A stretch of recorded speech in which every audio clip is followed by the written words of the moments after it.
ગુજરાતમાં જ્યારે જ્યારે પણ રાજકારણની ચર્ચાઓ થાય છે ત્યારે પાટીદાર સમાજ હંમેશા ચર્ચામાં રહેતું હોય છે, પણ આ વખતે પાટીદાર સમાજનો પત્તો કાપવામાં આવ્યો છે. શું છે સમગ્ર મામલો, તેની વિગતવાર ચર્ચા કરીએ.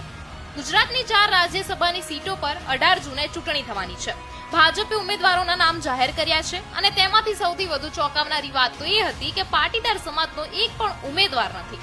અને હવે આખી બાબતને લઈને પાટીદાર સમાજના આગેવાનો ભડકી ઉઠ્યા છે.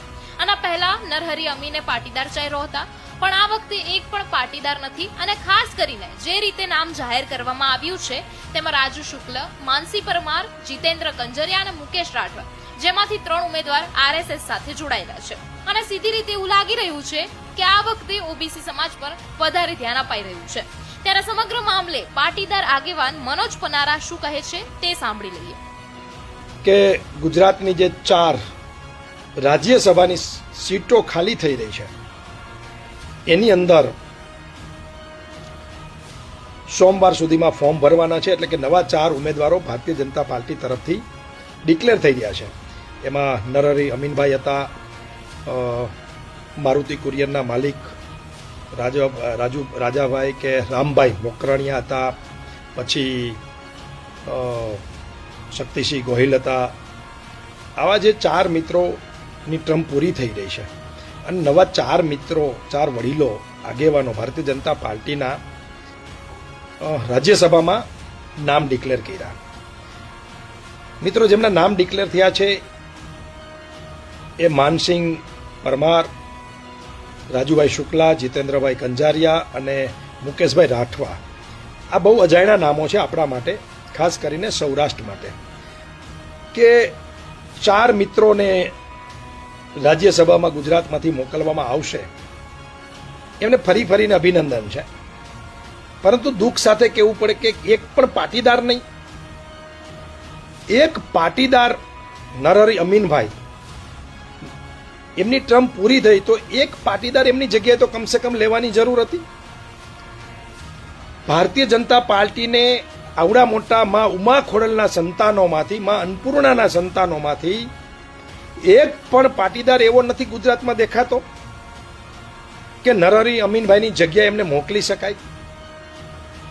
કે પછી ભારતીય જનતા પાર્ટી અત્યારે જેના હાથમાં છે એવા જગદીશ વિશ્વકર્મા, પરંતુ આમ તો એ જગદીશ પંચાલ, જેમને પ્રભાત દુધાતે પહેલી વખતે જ્યારે ધારાસભ્ય બન્યા 17માં આંદોલન પછી, અને અમરીશ ડેર ને બધા મિત્રોએ બાકા ઝીકી બોલાવી હતી વિધાનસભામાં, માઇક ઠોક્યું હતું, એ જ જગદીશ પંચાલ આજે ભારતીય જનતા પાર્ટીના પ્રમુખ છે ગુજરાતના.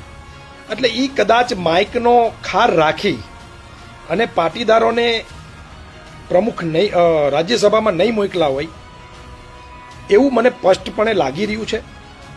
આમ પણ બહુ સારા ભાજપના મિત્રો મને કહેતા હોય છે કે જગદીશભાઈ છે એ પાટીદારોના વિરોધી છે. એ એવા તમામ તાકાતવાર સમાજના વિરોધી છે. એટલે એમની ગાજરની પીપુડી વાગ્યા રાખે, સમજાય છે ને પોલિટિકલી. પરંતુ જગદીશ પંચાલ ભારતીય જનતા પાર્ટીના અધ્યક્ષ ને ખબર નહીં હોય કે આ ભાજપને ગુજરાતની અંદર જન્મ આપનાર પાટીદારોનો બહુ મોટો સિંહ ફાળો છે. અરે આજે તમે એ પાર્ટીના અધ્યક્ષ બનો છો ને પાટીદારોના પત્તા કાપો છો. સાથે સાથે મારે કહેવું છે, કદાચ ભાજપના મિત્રોને નહીં ગમે તો નહીં ગમે, કારણ કે સમાજ ફર્સ્ટ, પછી પાર્ટી. કારણ કે સમાજ હજારો વર્ષ પહેલા હતો, આજે પણ છે ને હજારો વર્ષ પછી પણ આ પાટીદાર સમાજ રહેવાનો છે. કદાચ ભાજપનો જન્મ આંગળીના વેઢે ગણી શકાય એટલા વર્ષથી થયો હશે, પેલા જનસંઘ અને પછી ભારતીય જનતા પાર્ટી. એટલે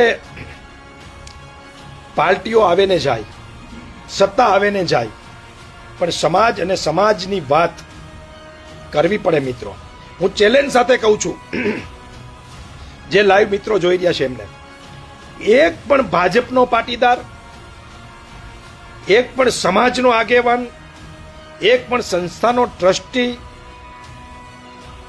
ચૂ કે ચા નહીં બોલી શકે કે અમારા સમાજનો વાંક શું, કે અમને રાજ્યસભાનું એક પદ ખરેખર મળવું જોઈએ. તો શા માટે નહીં? ગુજરાતના રાજકારણમાં વર્ષો સુધી નિર્ણાયક ભૂમિકા ભજવનાર પાટીદાર સમાજને આ વખતે રાજ્યસભાની ઉમેદવારીમાં સંપૂર્ણપણે બહાર રાખવામાં આવ્યો છે. શું ભાજપ હવે પાટીદારોને માત્ર મત બેંક તરીકે જોઈ રહી છે કે પછી બદલાતા રાજકીય સમીકરણોમાં પાટીદાર સમાજનું મહત્વ ઘટી રહ્યું છે?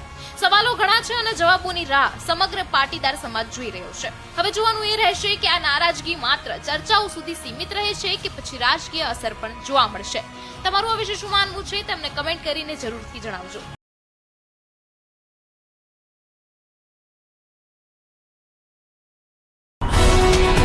ગુજરાતભરના તાજા સમાચાર મેળવવા માટે અમારી ગુજરાત નેશનલ ટીવી ન્યૂઝને સબસ્ક્રાઇબ કરો, બેલ આઇકોન પર ક્લિક કરો.